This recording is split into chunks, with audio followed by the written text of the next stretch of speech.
8. क्रिश, मैं सोच रही हूँ हमें यहाँ से चलना चाहिए। जब तक हम इस झोपड़ी में रहेंगे, इन दादी पर हमला होने का खतरा बढ़ता रहेगा। मैं भी यही सोच रहा था तानी। कल रात जो हमला हुआ वो शायद शुरुआत है। अगर हम यही रहे तो ये लोग फिर से लौट सकते हैं। बेटा, तुम लोगों ने मेरी जान बचाई है, इसके लिए मैं तुम्हारी एहसानमंद हूँ। पर मैं अपना घर छोड़कर कहीं नहीं जा सकती। यही तो सब कुछ है और यही मेरा परिवार हुआ करता था। अब तो मैं जीऊंगी भी यही और मरूंगी भी यही। दादी, हम समझ सकते हैं आपकी मजबूरी, पर हम चाहते हैं कि आप सुरक्षित रहो। हम लोग अपनी दुश्मन को लेकर यहाँ नहीं आना चाहते। बेटा, तुम लोगों की जिंदगी अभी आगे बहुत कुछ देखेगी। मुझसे जितना हो सकेगा मैं कर लूंगी। तुम दोनों के रास्ते में बहुत मुसीबतें आएंगी। ध्यान रखना, भगवान तुम दोनों की रक्षा करे। जब मन करे यहाँ आ जाना, मैं यहीं रहूंगी। जंगल घना था, लेकिन उन्हें एक जगह बांस के पेड़ों की आड़ मिल गई। वहां उन्होंने एक अस्थायी ठिकाना बना लिया। बांस की लकड़ी और पत्तों से एक छोटा सा शिविर जैसा। रात भी ठीक से गई नहीं थी। एक अधूरी सुबह सी थी, पर चारों तरफ अंधेरा सा छाया हुआ था। अभी हम इस एरिया में सेफ लग रहे हैं। फिलहाल यहीं रुक जाते हैं तानी। हाँ, पर पता नहीं क्यों मुझे लग रहा है कि कोई हमें देख रहा है।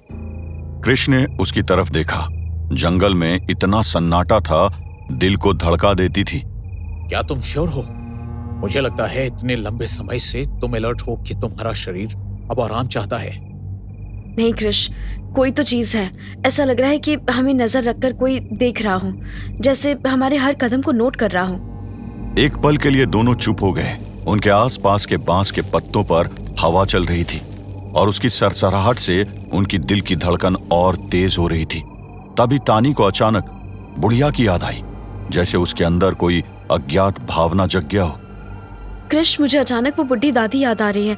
पता नहीं क्यों, पर लगता है उन्हें कोई खतरा हो सकता है। लेकिन हम तो उनकी सुरक्षा के लिए ही उसके घर से निकल आए थे। वापस जाना ठीक रहेगा क्या? अगर हमारी वजह से वहां फिर कोई हमला हो गया तो? मुझे यकीन नहीं हो रहा, लेकिन इतना श्योर हूँ कि कुछ गड़बड़ है। हम चुपके से वापस चल के देखते हैं। मुझे बस उनकी सेफ्टी चेक करनी है। कुछ नहीं हुआ तो वापस लौट आएंगे। ठीक है, मैं रास्ता मार्क करता रहूंगा, कहीं हम भटक ना जाएं। कृष्ण ने गहरी सांस ली और हाँ में सिर हिला दिया। दोनों वापस बुढ़िया की झोपड़ी की तरफ चल दिए। जब वो झोपड़ी के पास पहुंचे तो उनके पैर एकदम से थम गए। सामने एक घुड़सवार खड़ा था, काले रंग के लिबास में। उस घुड़सवार ने बूढ़ी औरत को कस के पकड़ रखा था, जैसे उसे उठाकर ले जाना चाह रहा हो। छोड़ो मुझे, मैं कहीं नहीं जाऊंगी। तुम सब।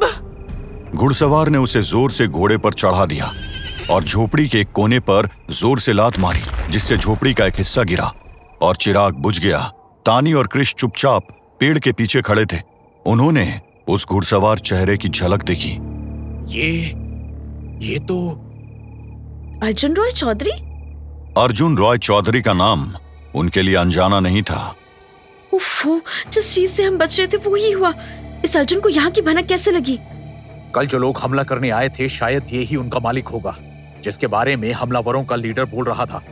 हाँ, हो सकता है। कृष, हमें जल्दी चलना होगा। अगर हम उसे अभी ट्रैक नहीं कर पाए तो दादी को बचाना मुश्किल हो जाएगा। हाँ, मुझे लग रहा था वो अपनी हवेली की तरफ जाएगा, पर देखो वो अलग रास्ते पर मुड़ गया है। लगता है किसी सुनसान एरिया की तरफ जा रहा है। दोनों पेड़ों की आड़ में भागते हुए अर्जुन रॉय चौधरी के पीछे थे। तेज हवा का शोर उनकी हरकतों की आवाज को छुपा रहा था। थोड़ी दूर जाने के बाद उन्हें दिखा कि अर्जुन एक पुराने टूटे फूटे खंडहर के अंदर घुस गया। खंडहर? ये तो गांव से भी बहुत दूर है। मुझे यहाँ की वाइब अच्छी नहीं लग रही है कृष। अगर अर्जुन यहाँ आया तो जरूर कोई वजह होगी। दोनों आगे बढ़ने को ही थे कि अचानक उनके पीछे से किसी अनजान शख्स की आवाज आई। रुक जाओ, अंदर मत जाना, वरना तुम दोनों फंस जाओगे। कोलकाता में गंगा किनारे कांस्टेबल मोहित अपनी जिंदगी के लिए जूझ रहा था। मुझे सांस लेने में तकलीफ हो रही है।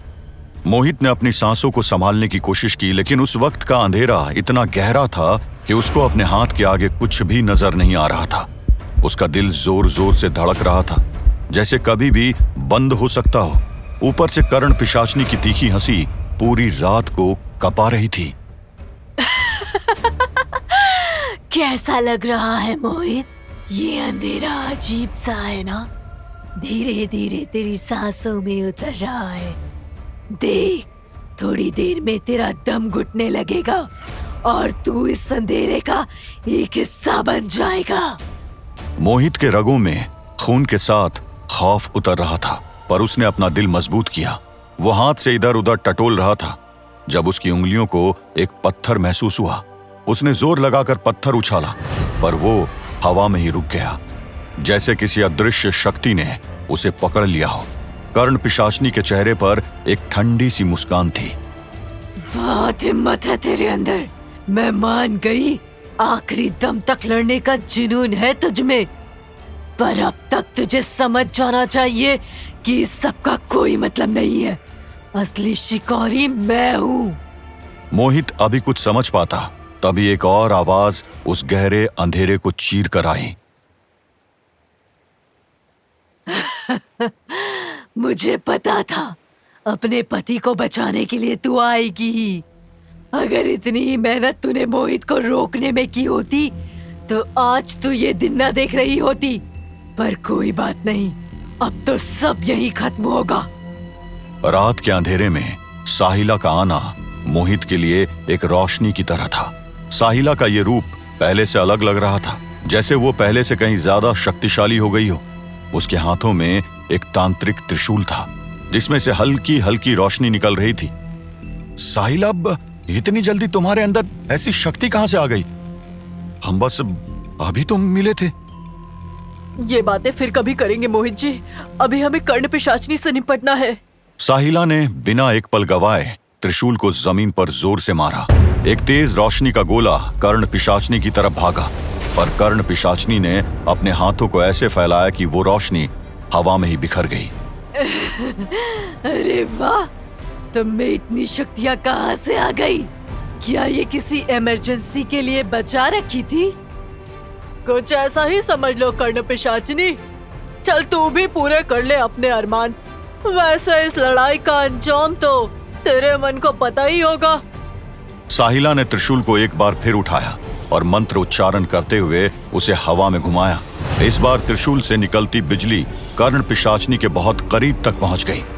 मोहित को एक पल के लिए लगा कि शायद कर्ण पिशाचनी को गहरी चोट लगी, लेकिन अंत में कर्ण पिशाचनी अपनी जगह से एकदम हटकर खड़ी हो गई और बिजली जमीन में जा घुसी।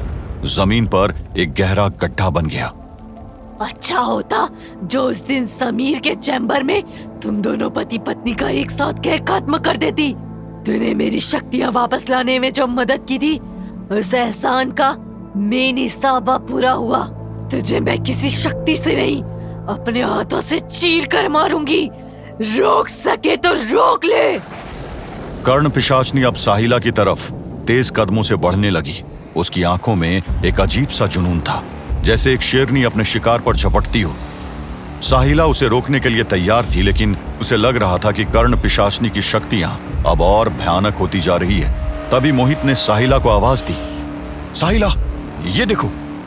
तभी मोहित, जो अब तक पीछे खड़ा सब कुछ देख रहा था, जल्दी से अपने बैग की तरफ झुका। उसने बैग में से एक रिवॉल्वर निकाली। रिवॉल्वर में बस एक ही गोली थी। साहिला ने होशियारी से एक मंत्र पढ़कर अपने हाथों से थोड़ी भस्म रिवॉल्वर की गोली पर गिरा दी। अगर ये चल गया तो कर्ण पिशाचनी को रोक सकते हैं, अगर नहीं तो हमारा तो अंत यही है।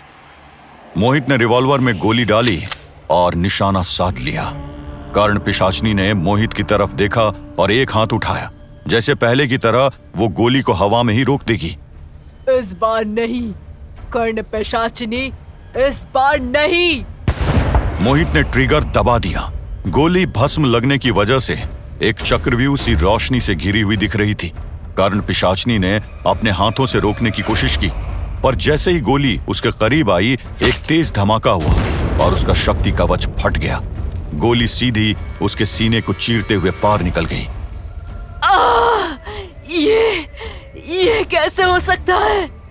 तुम दोनों मुझे मात नहीं दे सकते। कर्ण पिशाचनी वहीं जमीन पर गिर गई। उसका चेहरा दर्द, गुस्से और हैरानी से भरा हुआ था। उसके सीने से एक गहरी सी लाल रोशनी निकल रही थी, जैसे कोई अनदेखी शक्ति उसके शरीर को छोड़ रही हो। मोहित और साहिला एक दूसरे की तरफ देखे बिना एक बात समझ गए थे कि यहाँ रुकना खतरा था। साहिला ने मोहित का हाथ खींचा। मोहित जी, यहाँ रुकना ठीक नहीं है। इस भस्म का इस पर क्या असर होगा, कहा नहीं जा सकता। यहाँ और बड़ा विस्फोट भी हो सकता है।